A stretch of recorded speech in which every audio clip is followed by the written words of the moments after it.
Go ahead. This is Lander, I show live. 14 reports carrier lock at that day, Rob. There you are. You were the phase lead. You were sitting up front. Yeah. That's what I look like when it's successful. Yes. I hate to see what it would be like if I wasn't successful. But talk about that. What is EDL like? Why is it so hard? Well, it's many years of work by many, many people who struggle to put all the pieces together, and particularly because we can't really test inter-descent landing on this planet. It's much more complicated. Mars has a lower atmosphere, thinner atmosphere, less gravity. You just can't put the pieces. So imagine you had a big Broadway production, but you couldn't really do the show until all the audience shows up. So that's what it feels like. So you never really know if you've really done it right. Well, we've done it 7 times. Can we say that, hey, piece of cake, we know what we're doing? No, I don't think so. I mean, we get better at it. And there's no doubt. We've learned for both the successes and our own failures, including failures of other missions outside of this country. So those pieces come together in our mind's eye. We try to put what we learn together and just do the best we can. And if we don't succeed, we will learn because we are collecting data on the way down. If something bad happens today, we'll be able to take what we learned. Even though we may fall on the ground after getting kicked off the horse, we'll get back up, brush ourselves off, figure out what we did wrong, and get back on the horse. Well, there's a lot of uncertainty. Just very quickly, give us some possible scenarios of what could happen during EDL today, especially during communications. Well, the great news about having communications, there's almost anything that go wrong. There's a very good chance we'll figure it out. But things like, the parachute has to go right. We know you don't open parachutes on Earth going Mach 1.5 times the speed of sound. You just don't do that. You don't need to on this planet. But we have to, because if we waited any longer, we'd be on the ground. A very complicated radar system has to work from outer space all the way to the ground and look for the ground. What if it locked up on the heat shield? Well, we've tried to avoid that problem. We fixed that problem, we think, to prevent that from happening. But what if we got it wrong? Things like that could happen, and our vehicle could have things bad happen. But we worked hard to prevent them. So at this time, we expect that close. We're going to go to the control room for crew stage separation, Rob. Okay. Thank you, MRO.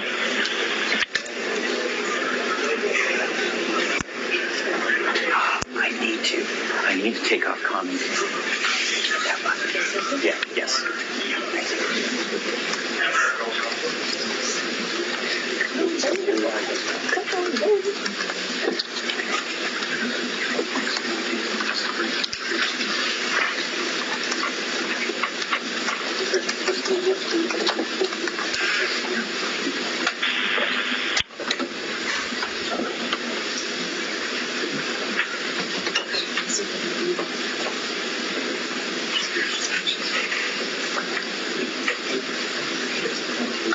Inside Systems, EDL Combo.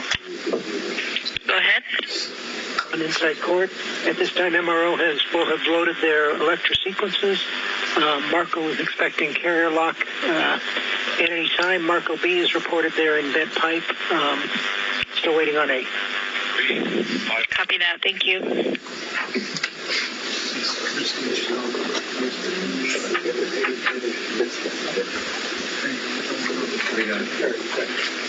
Radio Science report, UHF carrier detected. EDL Con, Marco Alpha is in bed pipe mode. Marco Bravo has locked on the carrier. Marco Alpha has also locked on carrier.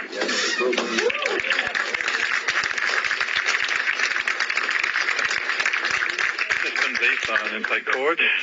As expected, the DSN has LOS for Inside Expand. Copy that. Thank you.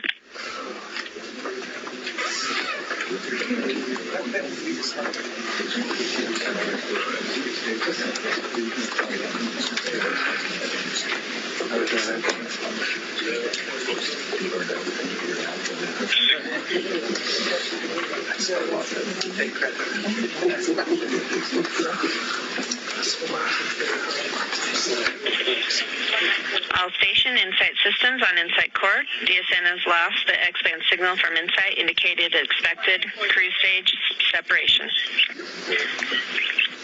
Standing by for UHF signal acquisition via Marco or Radio Science.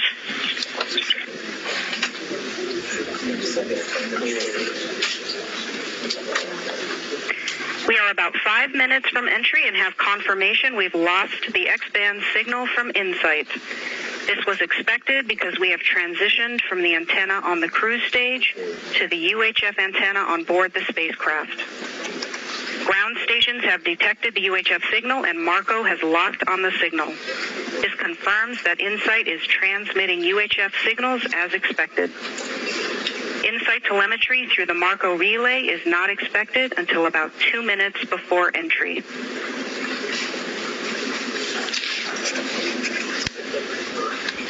So, Rob, that was exactly what we were hoping to hear, that the Marcos are... The vehicle has also performed the turn to entry maneuver. The vehicle is turning away from a sun-pointing attitude and oriented itself to enter the Martian atmosphere.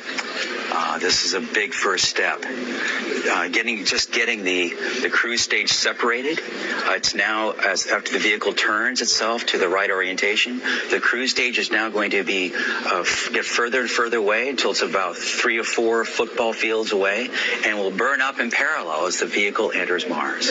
And Christine mentioned turn to entry. What does that mean? Well, it's because the cruise stage has to be pushed off to one side, like this. The rest of the vehicle has to turn to face the atmosphere and to be dead nuts on as it hits the top of the atmosphere. So this is taking all the heat coming into the atmosphere. Exactly. It'll be both provide a source of drag, but also thermal protection, because it gets over 1,500 degrees Celsius on the top of on this heat shield. Very, very hot.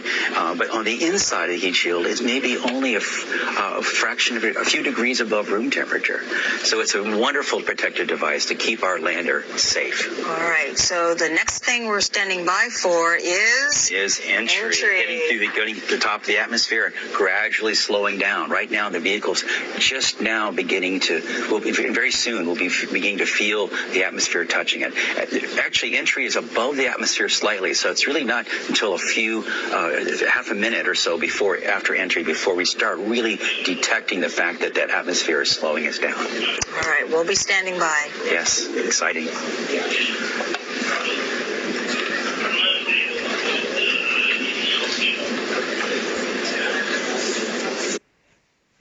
If this continues working all the way to the ground and beyond, we might even see a first picture from the surface of Mars. Wouldn't that be great? Very soon. Atmospheric entry on my mark. 3, 2, 1, mark. Here we go. So in a few seconds, the vehicle will start sensing the atmosphere. I said 22 kilometers from the center of Mars. And it's going to start to slow down very, very slowly at first, but then faster and faster and faster till it reaches about 7 Gs. I made that mistake on the video. It's actually 7 Gs, not 12. And so but we'll still very, very quickly slow down. And from 15... In approximately 1 minute, Insight is expected to reach its maximum heating rate. Oh, yes. Plasma blackout is possible during peak heating and could cause a temporary dropout of telemetry. This could last for as long as 2 minutes. Yeah, the gas that comes off the heat shield as it's slowing down, it looks like a meteor if you're on Mars watching the streak go by. That brightness of gas does interfere with the radio reception. And so it's possible that Marco will lose that signal while it's going through this very hot entry. But not to be alarmed. Not to be alarmed. It's part of the design. We completely expect it. Radio Science reports plasma blackout as expected. Okay. Oh, wow.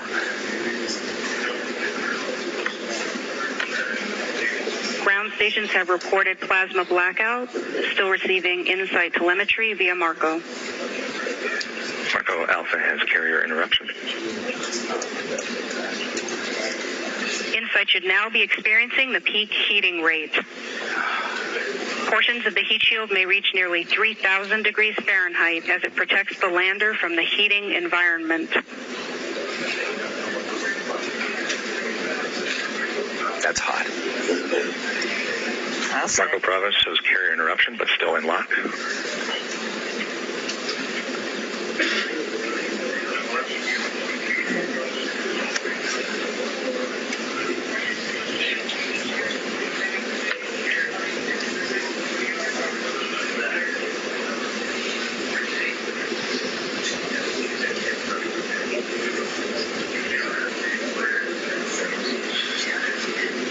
InSight has passed through peak deceleration. Telemetry shows the spacecraft saw about 8 Gs. Marco Alpha and Marco Bravo maintain lock. Radio science reports carrier detected. Yeah. Several different communications coming in. InSight is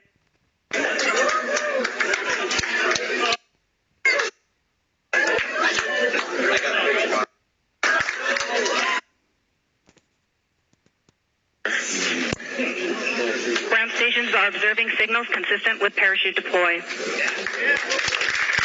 Alpha, Marco Bravo maintain lock status. Telemetry shows parachute deployment. Radar powered on. Heat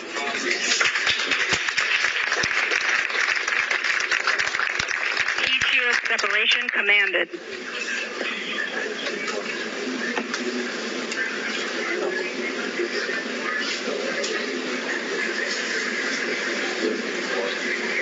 This is really good news so far. That's fantastic.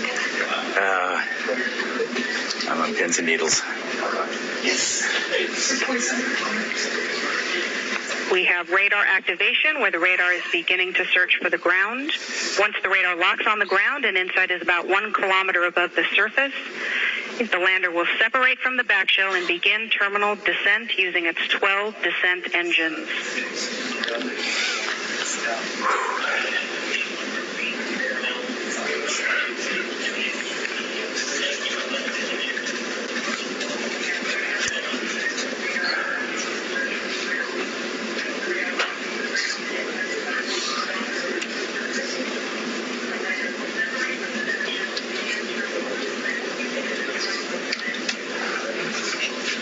Altitude convergence, the radar has locked on the ground.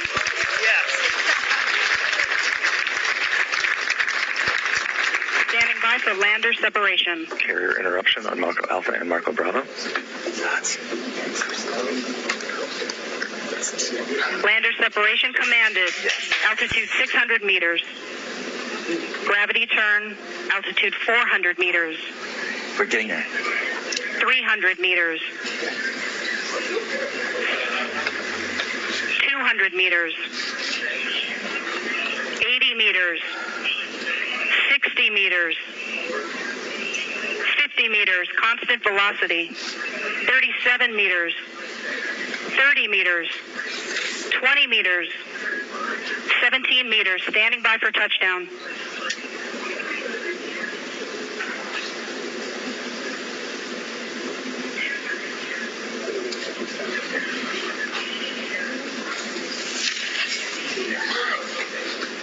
Touchdown confirmed.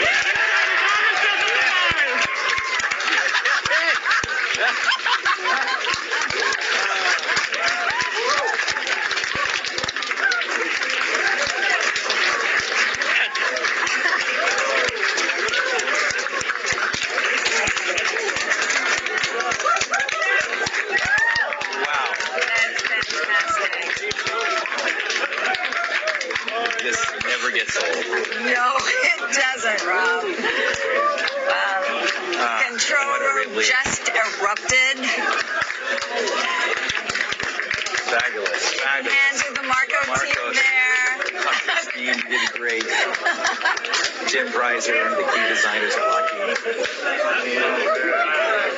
Sandy Grassley. What a What a great relief. team.